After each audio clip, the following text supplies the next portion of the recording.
336 santri ini diberangkatkan resmi Gubernur Sumatera Selatan Herman Deru ke Pondok Modern Darussalam Gontor di sejumlah daerah di Jawa Timur. Dengan menggunakan 9 bus, para santri tetap diwajibkan menggunakan masker dan menjaga jarak fisik selama perjalanan.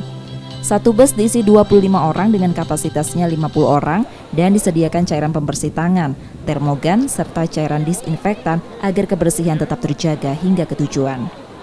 Para santri yang berangkat ini sebelumnya sudah melalui rapid test dengan hasil negatif dan dinyatakan sehat dari Puskesmas dan Dinkes Kabupaten Kota.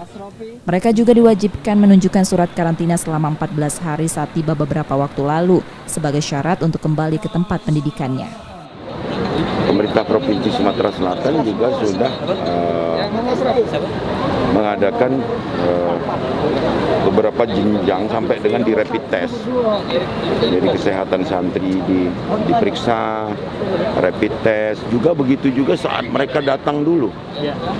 Saat mereka datang dulu, kita karantina dulu, kita rapid test. Alhamdulillah boleh dikatakan hampir semua sehat.